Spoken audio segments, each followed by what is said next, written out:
Prosperity. Prosperity is such a loaded word, right? I love this blue background. This background here is actually a picture that I took from a car, which is why it's a little blurry, but I think that's fun, so I left it that way, of the downtown here. And I was driving across the river, the North Saskatchewan River, which runs through Edmonton. I was across the river and looking at the downtown and took a picture with some of the buildings there. Oops, on the wrong side, buildings there in it, down there. It's really a nice downtown. Anyway, then I treated the picture with a little filter and made it with some dramatic colors. And I think it's fun. I have a bunch of others like this that are of different parts of downtown and are more and less filtered. So it's quite a dramatic series, and some are in razor sharp focus and some are blurry like this, kind of on purpose. Anyway, today I wanted to talk about prosperity. Yesterday the video was about service, and I asked the question, what is service? And gave my thoughts that service is just a choice to use your resources to bless somebody else, right? And it's also how we're built to be, and it's also the natural condition of our Creator. When I think about the world that we live in right now, we've got war, we've got famine, impending famine, we've got greed, we've got all kinds of crazy stuff going on that's really sad and heavy in the heart, right? Like, can weigh us down badly, and does. Quite frankly, I get caught up in it sometimes and get really sad. And then I remember a couple of things, and both of them are very comforting. One is that nothing's permanent. However things are today, they'll be different tomorrow. Now, some people might decide they go worse, and some might decide they go better, but they change. And that's a good thing, because that keeps me in hope, right? Hope for something better. And then combined with that is my own will, because you and I, we're not victims of circumstance.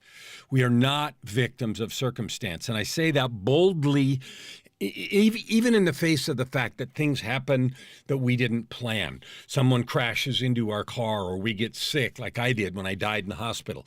Like, stuff happens around us, inflation and illness and COVID and death, and people close to us get sick or die, or we do. And if we die, then obviously we're not here. But we get to that point, and I did die and was allowed to come back, was asked if I wanted to return. And I said yes, and was allowed to stay and continue the work that I do.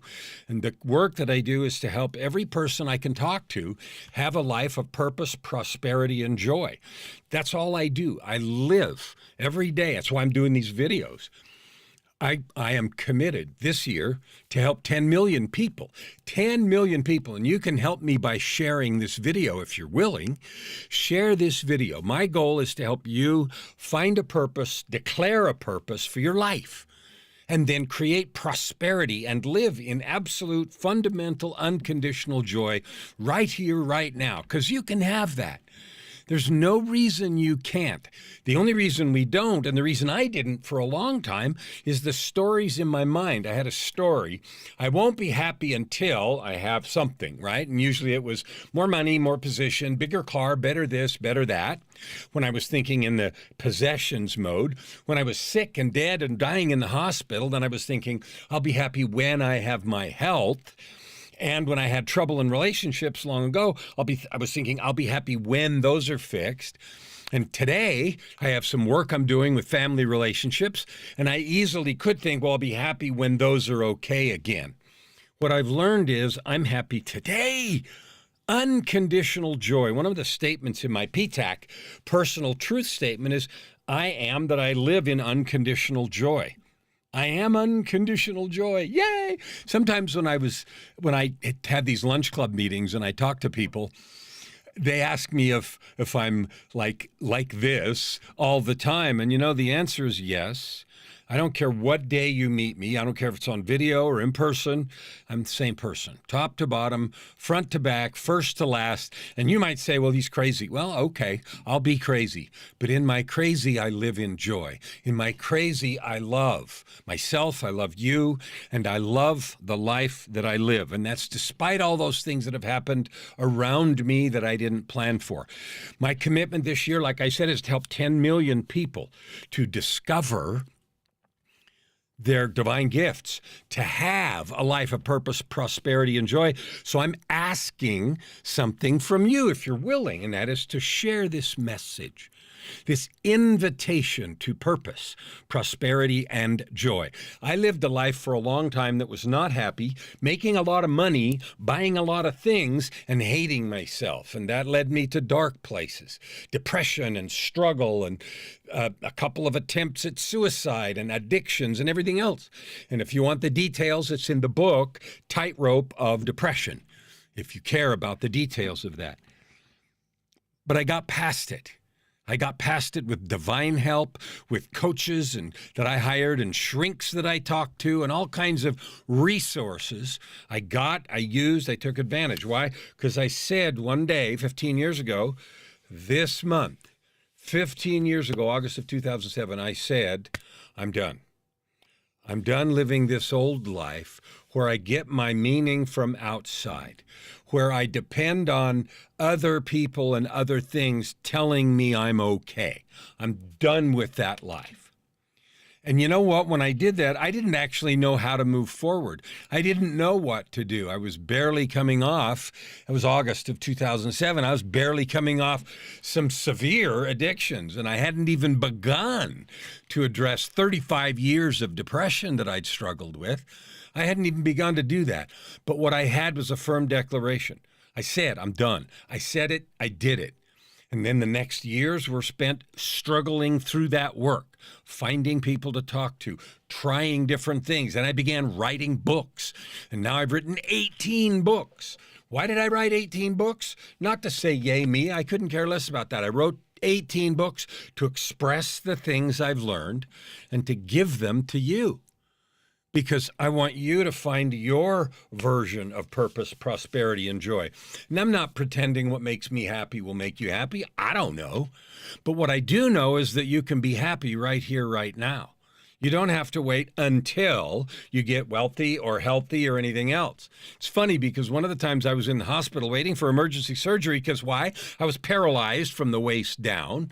I was holding coaching calls, encouraging and loving other people. Why? Because I could. I choose to do that. And it was such a difference from where I was before. So when you think about prosperity, which is today's topic, we often run right to cash. What's in my bank account? I can't have prosperity unless I something, right? It's just not true. You, me, we are designed to be happy. Happiness is our natural state. I saw a guy talking. He wrote the book, The Happiness Equation, I think. His name's Neil Pasricha, and he was a guest speaker at a BNI conference I went to 2-3 years ago. And he talked about, he was an executive, or had been a high-ranking executive at Walmart, I think.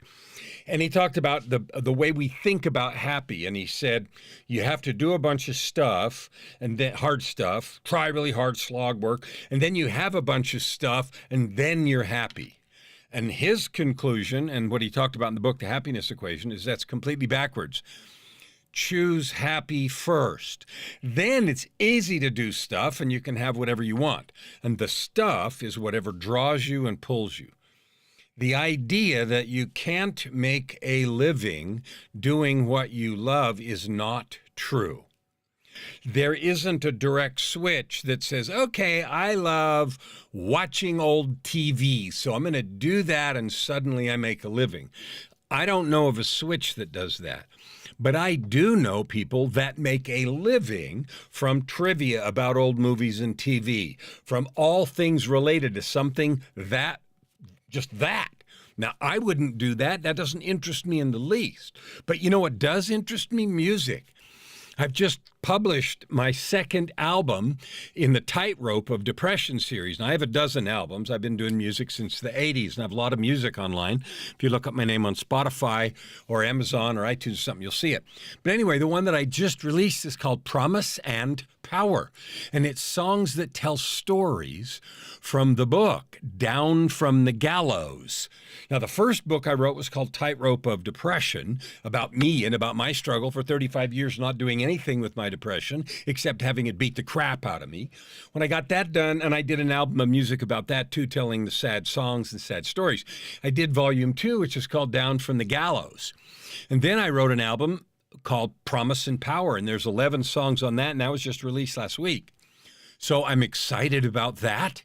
That is fabulous, and I'm working on the third one.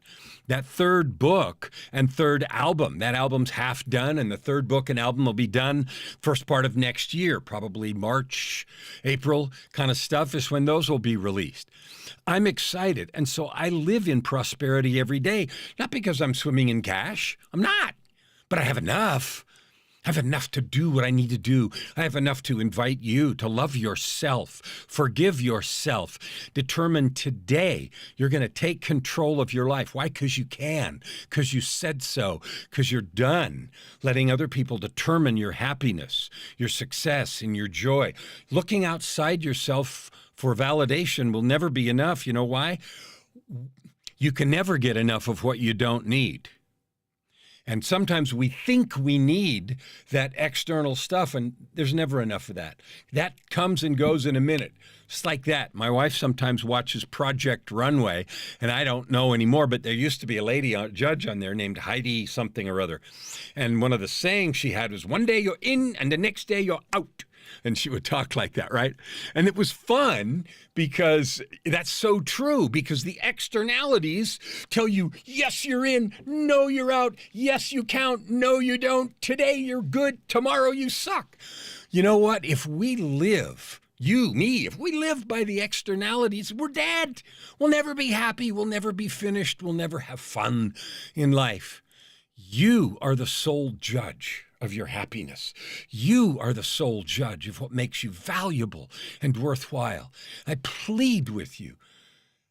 Choose happiness right here, right now. Why? Because you can. Because you said so. You know what the most powerful words in the world are? Because I said so. You don't need anyone's approval to be happy. You don't need anyone's agreement to love yourself. You don't need anyone's permission to take care, good care of your heart, your soul, and everything else. You don't need anybody's approval or permission to do any of that. And you know what I can promise you?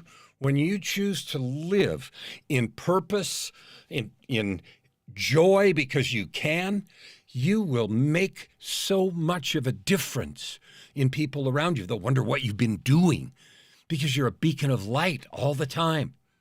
A beacon of light all the time. Think about that. If there's anything I can do to help you live your purpose, to live in prosperity and create joy in yourself and for others, I want to. My commitment this year is to help 10 million people to discover, to develop, and serve with their divine gifts. Why? Because we're built to love and serve each other, and to create purpose, prosperity, and joy. And if you're willing, you can help me do that by sharing this video, sharing this invitation. Thank you. Thank you for being with me today. Thank you for loving yourself. Thank you for wanting to make a difference. I honor you. I acknowledge you. And I invite you to connect. I invite you to make the difference you want to make and look for your own validation from the inside. I'm grateful for you, and I'll see you tomorrow.